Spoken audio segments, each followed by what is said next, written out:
All attendees are in listen-only mode. Hello, everyone, and welcome to today's webinar, Diagnosis and Treatment of Acquired Hemophilia in Women During Reproductive and Late Menopausal Life Stages. My name is Dr. Evelyn Lockhart, and I'm the Associate Medical Director of Transfusion Service at the University of New Mexico Health Science Center. I will be moderating today's webinar. This webinar is brought to you by the Foundation for Women and Girls with Blood Disorders. Undiagnosed, untreated blood disorders in women and young girls have medical consequences and unique issues at every life stage, creating the need for a foundation dedicated to education and awareness. We work to achieve this goal through raising awareness and educating key healthcare providers for each particular life stage, and translating and disseminating provider information and research. The Activity Medical Director for today's webinar is Dr. Andrea James from Duke University Medical Center. The planning committee for today's presentation include Dr. Konkel, as well as Dr. Roshni Kulkarni from Michigan State University and Dr. Jennifer Dietrich from Baylor College of Medicine in Houston. Today's presenters are Dr. Rebecca Cruz-Jarras, Associate Professor of Medicine and Pediatrics at the University of Washington School of Medicine and Director of the Hemophilia Care Program at Puget Sound Blood Center in Seattle, Washington, and Dr. Barbara Konkel, Director of Translational Research at the Puget Sound Blood Center and Professor of Medicine in the Division of Hematology at the University of Washington in Seattle.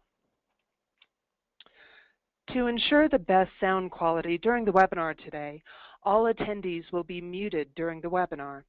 However, all attendees will have the opportunity to participate in a question and answer session with the instructors at the conclusion of the webinar.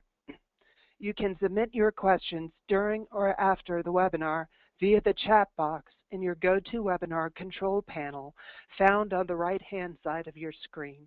We gladly welcome your input.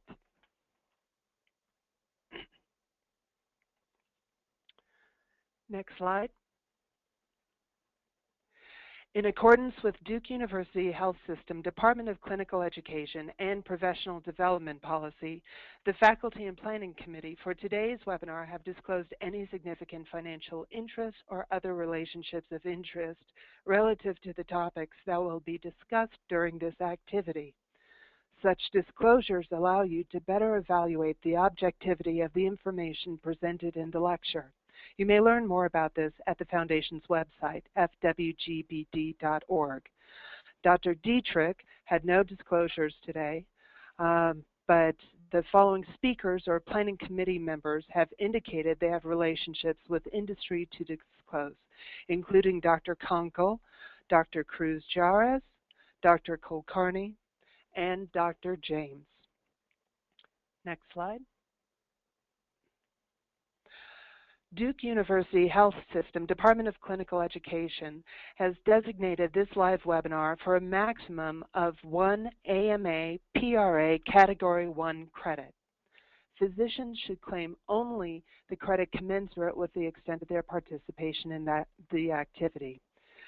We welcome you to today's webinar, and our first speaker today will be Dr. Cruz-Jarras. Good morning, and thank you so much for having me. The objectives for the webinar this morning is to help people recognize the signs and symptoms of acquired hemophilia within the clinical setting they're in, and to discuss the diagnosis and optimal treatment of postpartum acquired hemophilia, as well as acquired hemophilia among older women in the later life stages. And I hope that this is going to help you explain current guidelines for the optimal treatment and management of postpartum women and women in later life stages with the diagnosis of acquired hemophilia to colleagues and residents. So a little bit of background. We're talking about a very, very rare disease. This is about 1 in a million. This is not something we're commonly going to see, and there can be a very significant lack of awareness.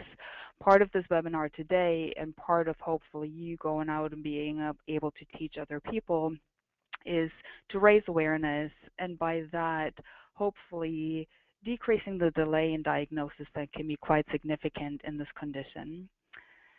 There is a significant lack of data because it is such a rare disease and because of the awareness not being very high. So having very limited data means that we're going to have limited treatment guidelines. What we're going to be presenting this morning is whatever data is available and give some treatment guidelines based on that. There also seems to be in the community a limited knowledge of resources. In general, a lot of people with acquired hemophilia are treated by community physicians that do not know that there might be hemophilia centers around that would love to hear about this patient. Doesn't mean that they want to take over the patient, but we're here as hemophilia treatment centers to help and guide the treatment of this rare disease. The largest data collection available and from which we derive a lot of our treatment guidelines is the European Acquired Hemophilia Registry, or EACH Registry, and I'm going to refer to that a lot during this talk. So I wanted to mention a little bit about what this registry is. This was a European initiative that prospectively collected data on 501 patients. This was between 2003 and 2008 and took place at 117 hemophilia centers in 13 European countries. What's very important to note as we're going through this data is that there were 5 countries that would not allow any data to be entered into this registry if the patient did not survive. So that skews the data a little bit, and we're not going to have that outcome data on some patients. But again, a lot of what you're going to see is coming from this prospective registry, not really from large clinical trials, because it is such a rare disease. Like I said, it is very, very rare, and here you see the disease distribution. You're going to see the white bars reflecting or representing the men and the black ones, the women. It is typically thought of as a disease of the elderly with a median age at diagnosis of 73.9 years. And if you follow this blue arrow here, you see that this is exceedingly rare in children, with an incidence of 0.045 per million per year in children. And that does raise, still not common, but it does raise quite a bit as people are getting older. It's just a little bit more prevalent in men than it is in women, but it's certainly a disease that women get as well. So this is not congenital hemophilia, where we're always thinking about this is a purely male disease, and women can't get that. This is a different story. This is acquired hemophilia, and it affects them almost equally. And what's interesting is if you're looking at the distribution of the black bars here, you see that there seem to be 2 little peaks. One of them being the peak in women of childbearing age, and that is a group of women that have acquired hemophilia in relation to pregnancy. And we're going to tease that out a little bit separately and talk about that. And then there is a second little peak, and that is as women are getting older. We're going to address that as well. Slow response. In people with acquired hemophilia, about half of them, it just comes with no underlying reason. There are antibodies, there are autoantibodies against factor VIII that render factor VIII or clear it more easily, therefore lowering the factor VIII levels and leading to bleeding. But half of the patients do have an underlying reason why they're developing this acquired bleeding disorder, and a lot of that might be malignancy. It could be another autoimmune disease. It could be a pregnancy, and we're going to treat this a little bit separately in the coming slides. It could be an infection. It could be related to certain drugs. MGA seems to be associated with it. Polymyalgia rheumatica, which is an autoimmune disease, but that's a particular problem. There can be some dermatologic conditions, blood transfusions. So I'm bringing up the slide because it's very important if we have a lady that presents with acquired hemophilia that we're thinking that one of these things might be underlying the disease, and it's very important to not miss, for example, a malignancy or an autoimmune disorder or some drug, things that we can eliminate to make this disease go away. So what we're going to do first is we're going to talk about pregnancy related and really treat this a little bit differently from the rest of the pie. And for that, I will turn it over to Dr. Barb Conkle. Hello, everyone, and thank you for joining. I'm going to start with a patient, a 24-year-old Gravida 1 Para 2 who delivered healthy twins 6 months prior to this visit. She presents with acute abdominal pain and is diagnosed with acute appendicitis and taken to the OR urgently. However, she has excessive peri and postoperative hemorrhage and actually received 70 units of red cells over the next 2 weeks, so considerable hemorrhage. Her further history reveals that she has easy bruising for the last 3 months, and her first menses postpartum last month were extremely heavy. And very important here is that she had no history of bleeding prior to this pregnancy and had undergone surgical procedures and had not had heavy menses prior to this presentation. Her initial laboratory studies showed a normal prothrombin time and INR, a very prolonged PTT of 86 seconds, a normal fibrinogen, thrombin time, and platelet count. So when we, oops, sorry, went too far. Can I go back one? Okay, when we approach a patient with bleeding symptoms, just to review how we approach them in terms of focusing to laboratory testing. So we may have a clue by their presenting symptoms, mucosal bleeding or easy bruising. We usually think of platelets or things that affect platelet function like von Willebrand factor. And if someone has joint or surgical bleeding, we think of defects of fibrin formation or stabilization. Our patient had both of these. And so in the screening labs, which she had, the platelet count, prothrombin time, PTT, thrombin time, and fibrinogen, she had an isolated prolonged PTT. So that targets us. We have a patient who's bleeding with an isolated prolonged PTT, and that targets us to think of factor 8, factor 9, and factor 11. And just to review what those tests test, the PTT is sensitive to high molecular weight kininogen, prekallikrein, factor 12, but those aren't associated with bleeding. So if we have someone with bleeding who has an isolated PTT, we think of factor 11, factor 9, and factor 8. So many laboratories, we would start with a mixing study, and the premise of the mixing study is that if we only need 50% of an individual clotting factor to give us a normal prothrombin time or PTT. So if someone has an isolated factor deficiency, we mix her plasma with normal plasma, it will correct the PTT or PT depending on which factor is involved. And so that can give us a clue to a deficiency rather than an inhibitor, which usually doesn't correct with mixing. But there's a caveat there, particularly when we talk about factor 8 inhibitors. And that is that if someone has a factor 8 inhibitor, the PTT may correct initially with mixing, but then if we incubate the sample at 37 degrees, it will then prolong again.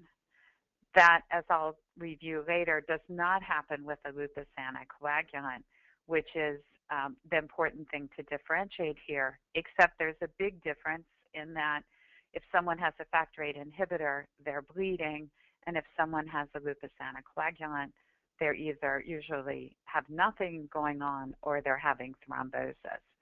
So as a person who has one foot in the lab and one foot in clinical medicine, I can really emphasize how important it is if you have a patient who has new onset severe bleeding, that not only sending the laboratory testing, but talking with the laboratory person in the lab and saying, this person is bleeding.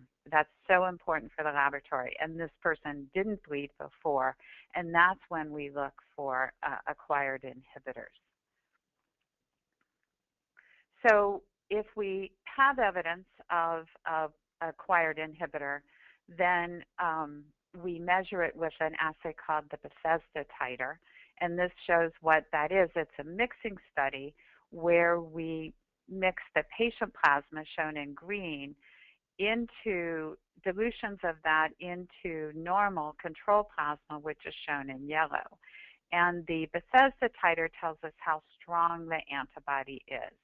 And so it is the reciprocal of the dilution that gives us 50% factor VIII. So that we want to know at what concentration, when we mix the patient's plasma with normal plasma, will it decrease normal plasma to 50%. And so in this demonstration, the inhibitor titer is 5 Bethesda units. And the importance of the titer is, 1, you confirm that they have an antibody present. 2, as you'll learn later, it guides in terms of what treatment we can use. And then we also will use that inhibitor titer to follow response to treatment when we eradicate the inhibitor.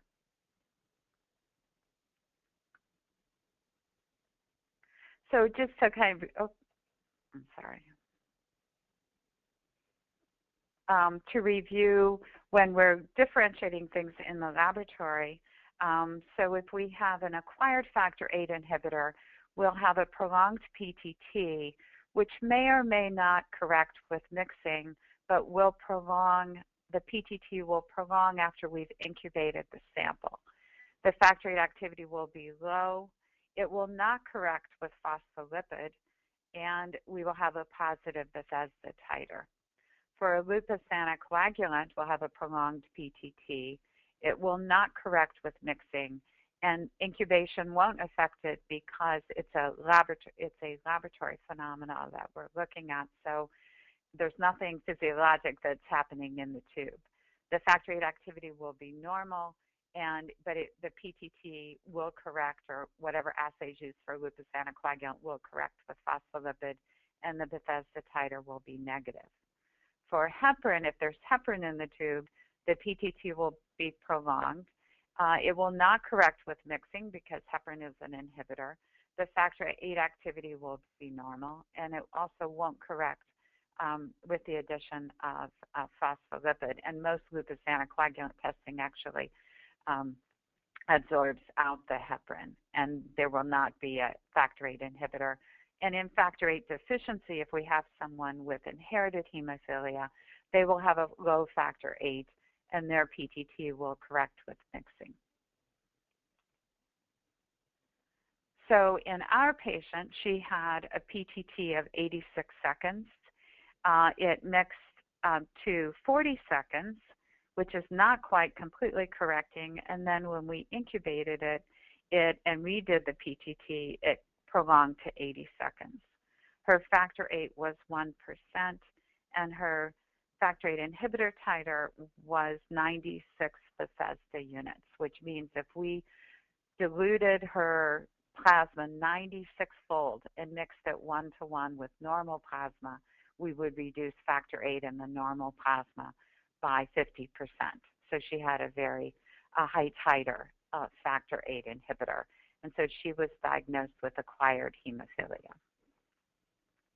So when we look at pregnancy-associated acquired hemophilia, it occurs most frequently, and these again are data from the EACH Registry, with the first pregnancy, with about 74% presenting in the first pregnancy. And the median age at diagnosis was 34, with a range of 24 to 44, so really the reproductive years. And the hemoglobin at diagnosis varied widely, as did the factor VIII. Unlike inherited hemophilia, the acquired hemophilia, the factor VIII activity, and the Bethesda titer don't always correlate completely, so you can have residual factor VIII despite a inhibitory titer. And for that reason, having 10% factor VIII in someone with acquired hemophilia does not mean it will work as well as someone who has inherited hemophilia with a factor VIII of 10%. And again, the antibody titers also varied widely, from very low titer to very high titer. The physicians assessed the bleeding, 61% as severe. Most commonly it was spontaneous or then associated with peri-postpartum bleeding or procedures, post-surgical or traumatic. The location, most commonly subcutaneous, mucosal, musculoskeletal or retroperitoneal, and much less commonly hemarthrosis. So this also differentiates it from inherited hemophilia, where hemarthrosis is more common. And there is often a delay in diagnosis because this is rare. It's just not thought of initially. And so these are the time from first bleed to abnormal PTT, which varied widely from 0 to 311 days. And then from first abnormal PTT to diagnosis can also vary, again, because it may not be thought of. And then first bleed to diagnosis in this registry was as long as 314 days, although the median was 6 days. The postpartum, and just to note that this is much more common in the postpartum period. So the woman who we presented is much more typical than someone who would present during pregnancy. Again, in this, the diagnosis, though, tended to be even more delayed. So the time from delivery to onset of bleeding, which in the inhibitor wouldn't be there necessarily when they delivered, but would develop in this period of time. So you would expect this to have a wide range. But then there also are a wide range from first abnormal PTT and from first bleeding symptoms to diagnosis. So meaning we need to think of this more so that we can give effective treatment. And so now I'm going to turn it back to Rebecca to talk about other presentations, particularly in older individuals.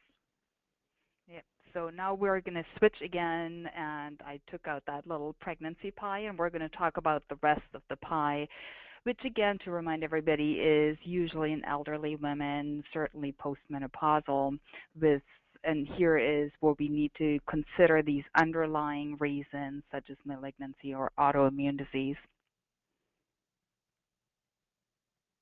Not advancing. There you go. And with this, also a scenario of a typical patient that you may see. This is a 62-year-old woman with questionable systemic lupus erythematosus. She's kind of been given this diagnosis, but she's not on treatment for it, and she's not sure whether she does or does not have it, but it seems like maybe there's an autoimmune disease underlying all this. And she noticed some easy bruising for the last 2 months. She really didn't have any problems with that before, no other bleeding disorders, no nosebleeds, gum bleeding. Just said all of a sudden 2 months ago I started having this easy bruising. I can't explain why. And then all of a sudden she has severe left hip pain for which she goes to the emergency room. It really seems to be better when she's flexing her hip, but it troubles her a lot to walk, almost makes it impossible. To do a CAT scan in the emergency room, and that shows a large retroperitoneal hematoma and bleed into the iliopsoas muscle. This certainly is not something that we would expect in any normal person. not with trauma, and certainly not without any trauma. So this really needs to raise your suspicion that there is an underlying bleeding disorder, and very particularly in the scenario, acquired hemophilia. Adequately, she is being worked up immediately, and she has an APTT that is prolonged at 92 seconds. She has a mixing study that is consistent with an inhibitor, such as Barb eloquently described earlier, and her factor VIII level is less than 1%, and she has a very, very high inhibitor of 523 Bethesda units. So she gets the diagnosis of acquired hemophilia A, something that we should have expected or suspected immediately when we saw this lady coming into the emergency room. So it may not be this retroperitoneal bleeding, but here I'm showing you a picture of that should raise the thought of acquired hemophilia immediately, and that is this really deep, expanded soft tissue bleeding. And if we're looking at the EACH registry to see in these women, not just pregnancy related, but any women that are coming in, the most likely site of bleeding is going to be in the skin or in the deep tissue, such as musculoskeletal or retroperitoneal. Can also have mucosal bleeding, but again, very importantly, it's not usually that joint bleeding that we're so used to from congenital hemophilia. Very different bleeding pattern, not very well explained why that might be, because both of them are factor VIII deficiencies, but this one is mediated by an autoantibody against the factor VIII. And if we're looking at why this bleeding is occurring, we're going to see that most of this bleeding is spontaneous. It just comes out of nowhere. Some can be trauma related, and certainly surgery is not a good idea in these kinds of patients. And unfortunately, sometimes we have presentations where people actually come with, for example, a calf swelling and compartment syndrome from that, and have surgery to drain whatever is in there, and then they have profuse surgical bleeding where maybe this should have been picked up before, where somebody could have said, why is this lady bleeding into her calf? And the diagnosis could have been made earlier. And again, just like in pregnancy-related acquired hemophilia, most of it is deemed severe when assessed by the physician. Now, it could be that there is acquired hemophilia that is happening in the community and that is happening outside of treatment centers, and maybe it's going unnoticed completely because they're relatively mild bleeding symptoms and nobody's coming, people are just thinking they're getting older, they're having easy bruising, and they may come and go without the diagnosis ever being made. So most of what we're actually seeing when people are coming to medical attention will be relatively severe bleeding. So let's switch a little bit and let's talk about the treatment. Now we have diagnosed it, it's on our radar. We know what we need to do laboratory-wise to diagnose the disorder. We have the Bethesda unit. What do we do about it? We certainly want to control bleeding, but what's really, really important in this patient population is to always think, not only do we need to control the bleeding, but we immediately need to think about what are we going to do about this antibody to make it go away. And that has to be started at the same time. We're wasting a lot of time controlling bleeding and not getting or addressing that antibody. What we really need to do to stop bleeding is to get rid of the antibody. So I always think about that as a hand-in-hand concurrent treatment. I first, however, want to address bleeding control, and then a little bit later we're going to go into immunosuppressive approaches to get rid of these antibodies or inhibitors. This, again, data from the EACH Registry, where they looked at the agents being used as first-line bleeding control therapy. And they either had replacement therapy, where you would say, well, they have low factor VIII, let's go ahead and give some more factor VIII, or let's give DDAVP or desmopressin in an attempt to release the endogenous factor VIII that's being stored in our bodies. And as you can see, even though these are people with antibodies against factor VIII, they're getting pretty good bleeding response or bleeding control. My suspicion is that these patients, however, were people that had a very low inhibitor titer, and that is usually less than 5 Bethesda units. So if you have a lady that presents with this low of an inhibitor titer, I think it would be okay to think about factor VIII and DDAVP as treatment agents.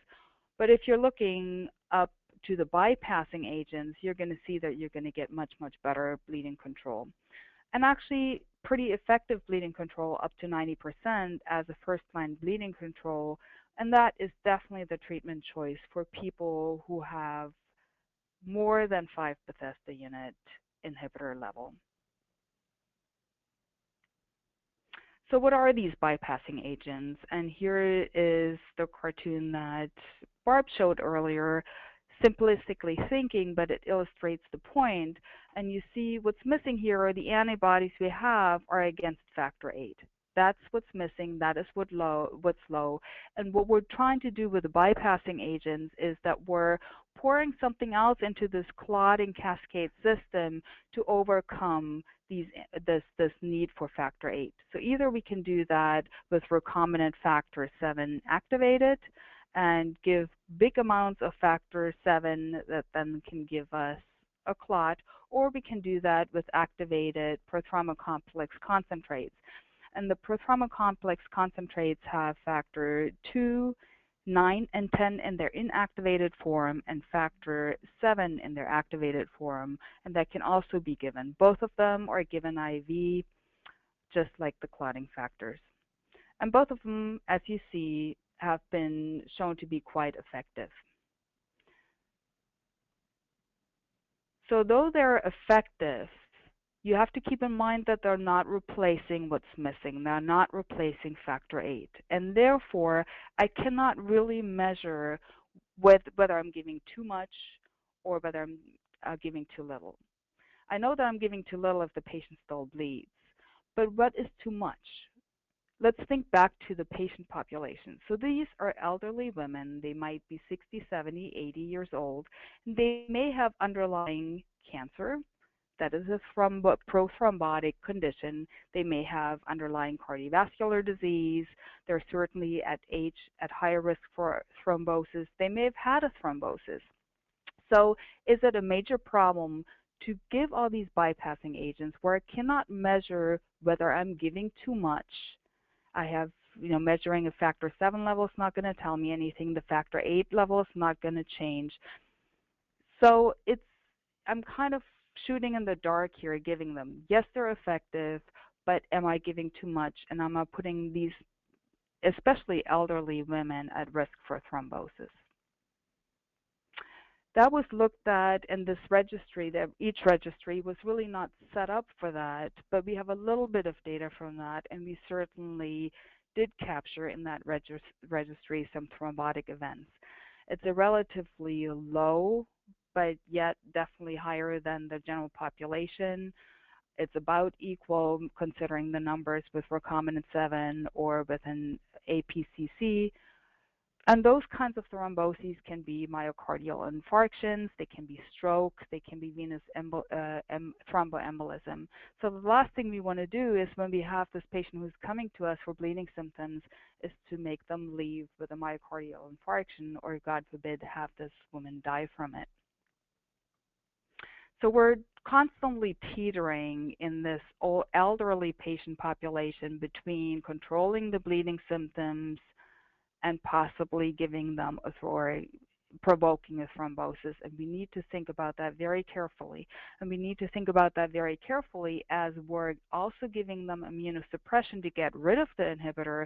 And as that inhibitor is going away, and we potentially still give them a bypassing agent, how high does that thrombotic risk then go?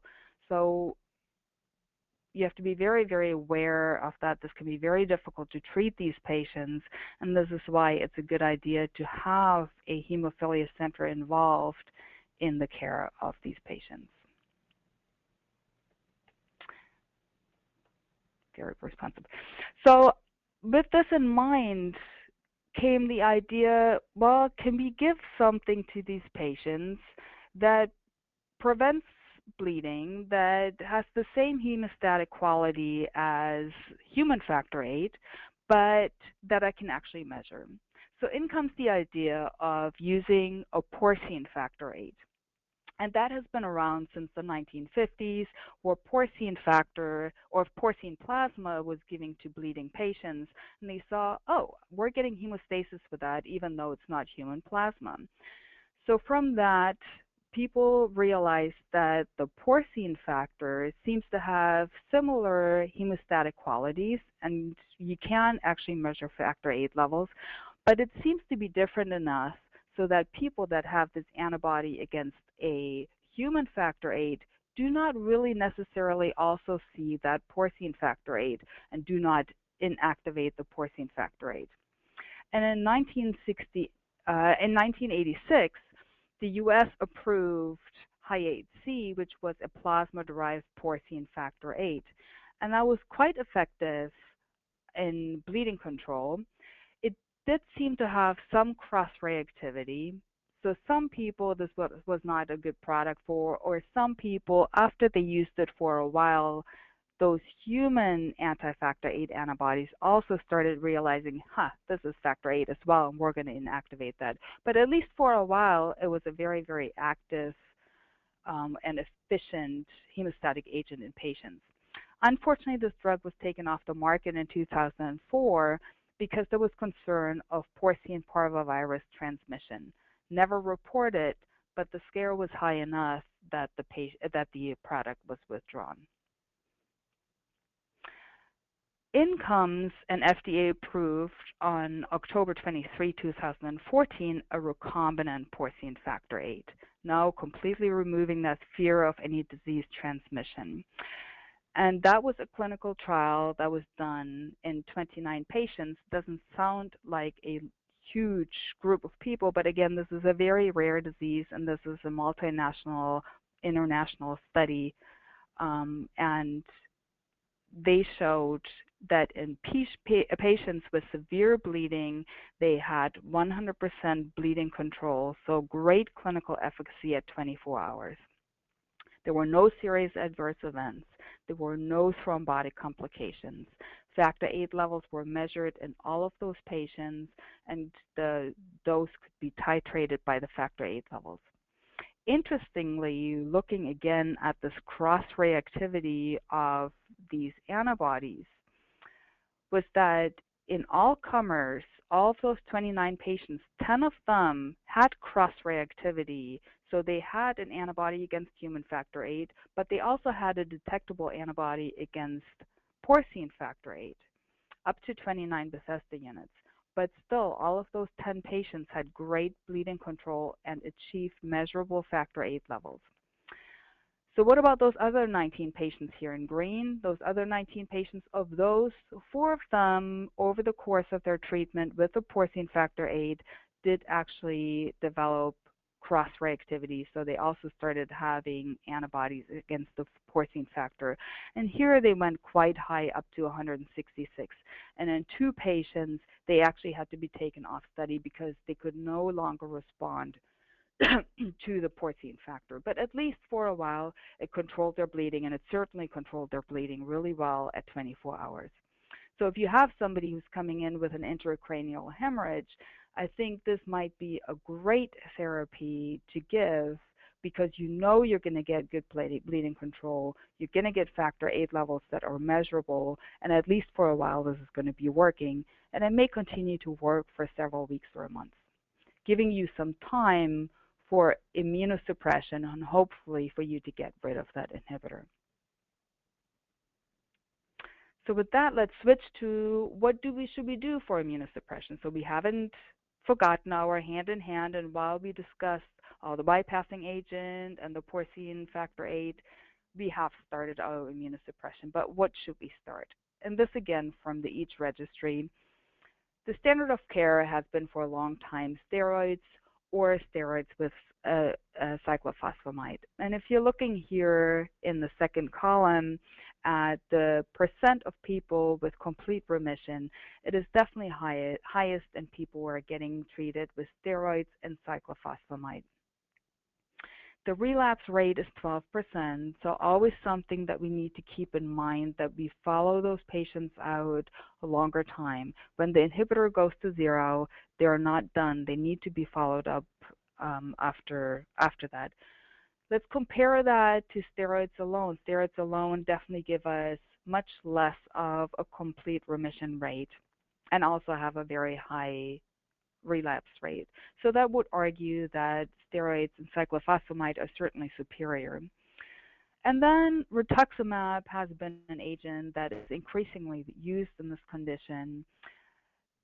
And there are all kinds of variations in very much lower numbers, steroids and rituximab, cytotoxic agents and rituximab, a combination of all of them, rituximab alone, rituximab and other agents. You see them all listed here, and it seems like the efficacy is just a little bit less, but certainly is a treatment modality.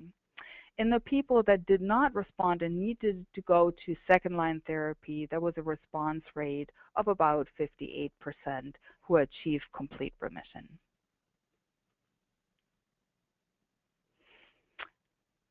So as we're deciding what we're going to treat the patient with, it's not only important to look at how effective it is, it's also very important what kind of side effects people are going to have with that to find the right treatment for that individual patient.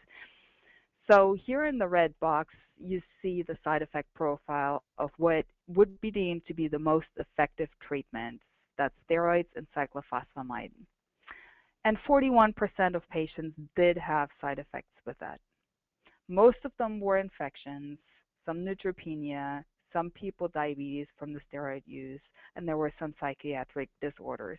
If you compare that to the left to steroids alone, you certainly have a much better side effect profile. So if you have a labile patient who may be very prone to infection, and maybe their bleeding symptoms are not that severe, would it be feasible to just put them on steroids alone because you have a little more time until you're getting rid of that inhibitor? That would be a feasible thing to do. Again, then looking on the right, if we're looking at the rituximab-based regimen, you're getting a side effect profile that's very similar to the steroids as far as how many people have problems, but you have less infection. Very interestingly, and I can't really explain that very well, in that group, in the EACH registry that was found, they had quite a bit of adverse events with diabetic problems.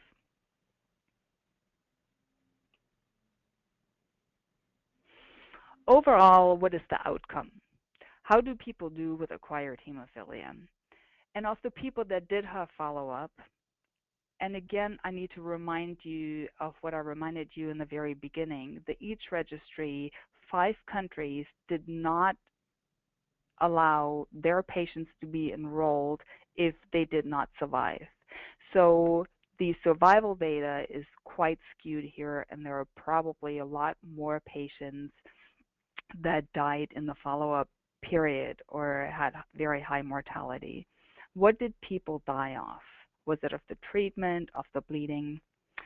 17.2 had fatal bleeding.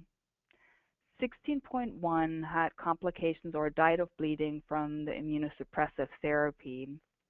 46% in the majority died of the underlying disease.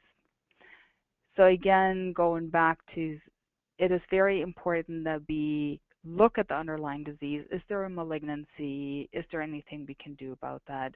And then there were several patients that were unknown. This is not a registry that was set up primarily to look at this, but this is something they also wanted to see what is the outcome overall. So the mortality rate in this population is quite high, and it's not necessarily from bleeding, even though that certainly happens, but it's the underlying disease. And these are often elderly people. They're elderly people that may have multiple comorbidities, and they die from the comorbidities, whether they're acquired hemophilia related or not. I just want to end with the last few slides here before we take some questions and comparing some of this data to pregnancy-related autoimmune hemolytic anemia. In pregnancy-related acquired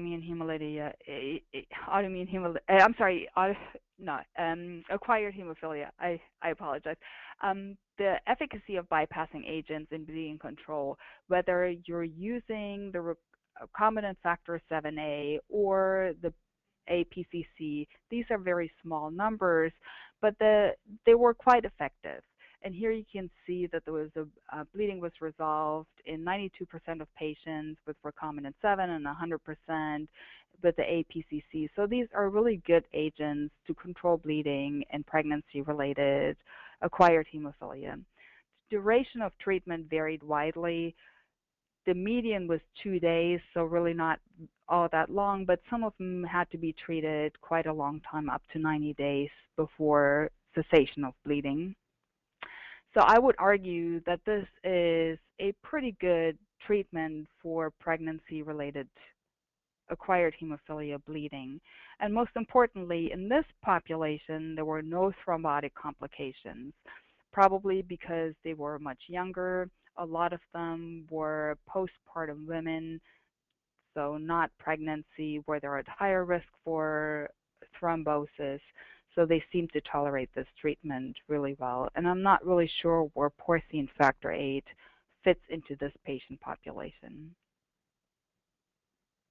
What about the efficacy of immunosuppression?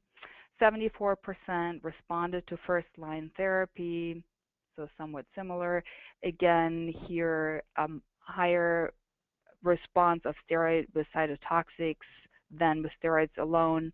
And very, very low numbers, and I don't think we can take anything away from it because there were not very many people treated with rituximab, but they had a good success rate and no relapse. Altogether, very small numbers, and I think it very much depends on whether this lady is still pregnant at the time as to what you even want to offer. Obviously, cytotoxics and possibly rituximab are really not options in a pregnant person. 63% had stable CR after second-line immunosuppressive therapy, but again, you always have to think about people relapsing and they need to be followed out. They had relatively few adverse events. Two of them had diabetes and one of them had an infection, but overall immunosuppressive therapy was quite well tolerated. So was there a difference in time to negative inhibitor following first-line immunotherapy when it was pregnancy-associated versus non-pregnancy associated? The darker line here is pregnancy-associated, and the gray line is non-pregnancy associated, and there really was not much of a difference, so it seems like they equally respond to immunosuppression. Looking at survival of women where the acquired hemophilia was pregnancy-related versus where it was non-pregnancy-related, again, the darker line, the pregnancy-related. The pregnancy-related acquired hemophilia did much, much better, as you would suspect is a much younger patient. And the gray line here, the people, the non-pregnancy-related, the elderly women that probably have less survival because of a lot of underlying comorbidities and age. So in summary, acquired hemophilia is a very rare condition. It's associated with age, and in women it is certainly associated with pregnancy. There is limited awareness, there is limited data, and therefore there are limited treatment guidelines. I showed you the data we have, and I made treatment, I want to call them suggestions rather than guidelines. Most frequent presentation is spontaneous soft tissue bleeding and musculoskeletal bleeding, quite different from that of congenital hemophilia. There certainly can be presentation at surgery or peripartum. Treatment has to be bleeding control and immunosuppression at the same time. Bypassing agents are very effective for bleeding control, but they could cause thrombosis, which is very troublesome, especially in the elderly population, and you cannot measure factor VIII levels. Porcine factor VIII is a treatment option for unresponsive or for very severe bleeding, and it can definitely give you very effective bleeding control, at least for a while, but you have to be aware of this potential cross-reactivity of the antibodies. Prednisone and cyclophosphamide are the most effective immunosuppressants. They're not effective in all, and some people may need additional treatment. Rituximab seems to be a widely used treatment option and quite effective. Relapse is not uncommon. Patients should be followed out for a while. They should receive education about recurrence of bleeding symptoms and should be urged to present immediately. And with that, I think I'm going to turn it over back to the organizers. Thank you very much, Dr. Cruz-Jarez, and I'd like to thank both Dr. Cruz-Jarez and Dr. Conkle for their excellent presentations. For participants of this webinar interested in receiving continuing education credits, we direct you to visit the Foundation website, fwgbb.org. Log on to My FWGBD on the website, seen in the orange menu bar, and follow the links under My Past Webinars directing you to the post-test. After completing the post-test, you will be asked to complete a webinar evaluation and will be able to access your continuing education certificate online. We'd also like to inform everyone of the upcoming FWGBD Satellite Symposium at the 56th Annual American Society of Hematology meeting on December 5th, 2014 in San Francisco.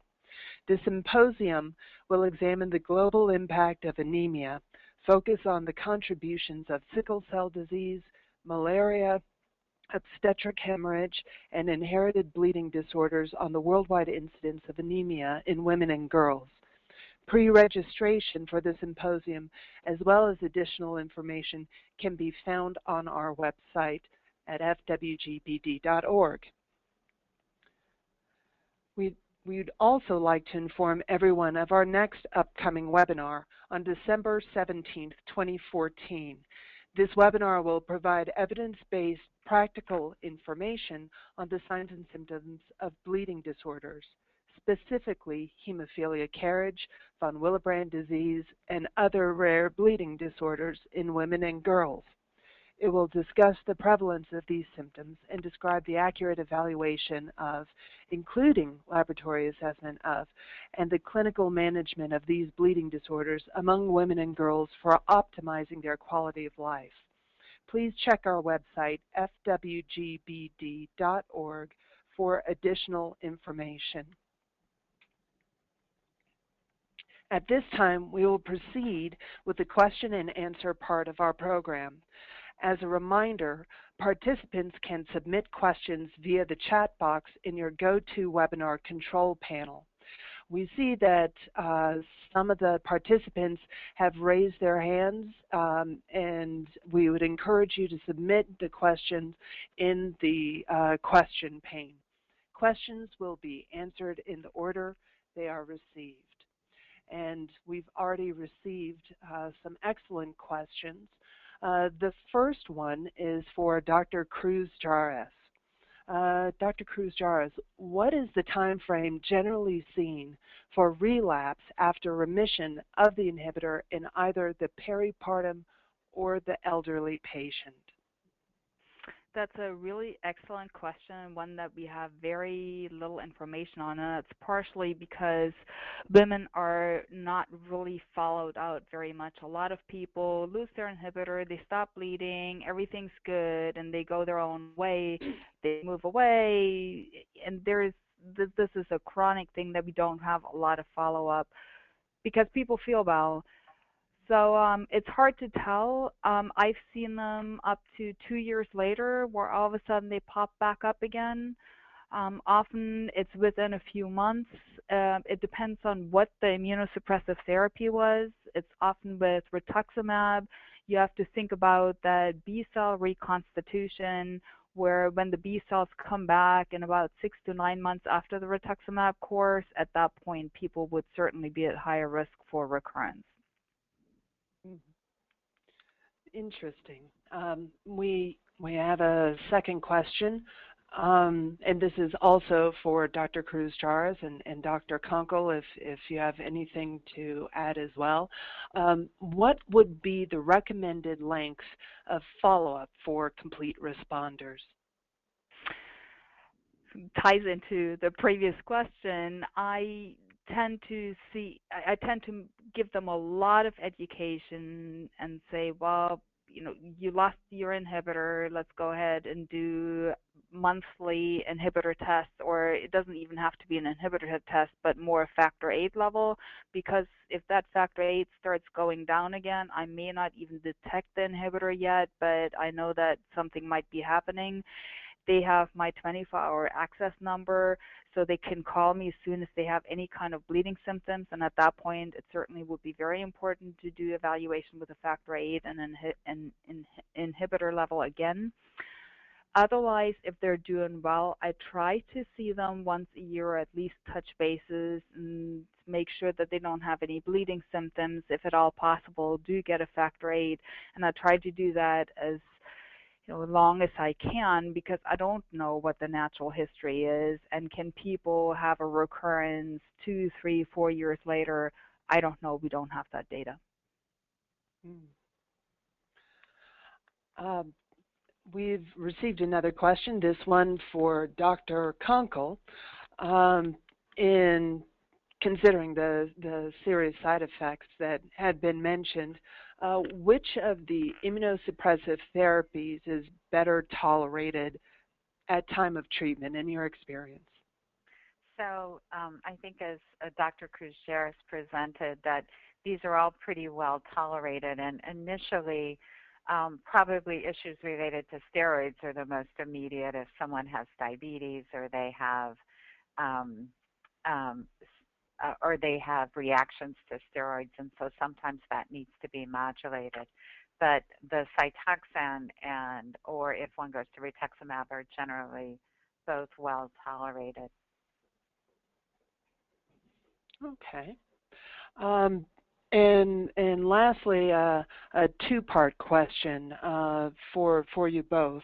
The first part is, what are your recommendations regarding dosing of porcine factor VIII? And similarly, what would you recommend for dosage of factor VIII for those patients who have low inhibitors, the less than 5 BU inhibitors? So I can certainly speak to the porcine factor VIII. In the clinical trial, the dosing was 200 units per kilogram, and that really gave us much, much higher level factor VIII levels than we expected or that we thought was necessary. So I would really consider what kind of bleeding I have. I have to consider that this patient may have some cross-reactivity. They're one of those 10 patients that have cross-reactivity to begin with. So if I have an intracranial bleed, I would probably start with a higher dose of, and I might go to 200 units per kilogram. If I have somebody who has soft tissue bleeding, I would start at 100 units per kilogram, would go ahead and give that, get a factor VIII level immediately after or 30 minutes after to see where I am and how that particular patient is responding to it, and then decide on subsequent dosing based on factor VIII levels. And I could just add, in patients with very low titer inhibitors, you can often overcome with human factor VIII. And so it is reasonable to start, in those patients, you can try human factor VIII at higher doses. Often both the initial response and the half-life are affected, so starting a continuous infusion may be most effective. But the response can be much more erratic than in inherited hemophilia with inhibitors. And so you shouldn't do that unless you can measure factor VIII, as Rebecca said, in terms of measuring response with porcine. Also, if you're using human factor VIII, you really have to be able to follow the factor VIII response to be sure that you're giving effective therapy. Well, that's excellent guidance. We have time probably for one more question. Actually, no, it looks like we are at the hour, so I would encourage attendees, if you have more questions regarding this topic or others, please visit fwgbd.org and submit your questions to our Ask the Expert service. This will allow our speakers or other experts through the foundation to answer your questions. And on that note, this concludes our question and answer period. You will be able to review this webinar for your reference or share today's proceedings with your colleagues by logging into My FWGBD and accessing this webinar under the My Past Webinars section. We thank you all for your attendance and participation today, and we look forward to your return for future Foundation webinars.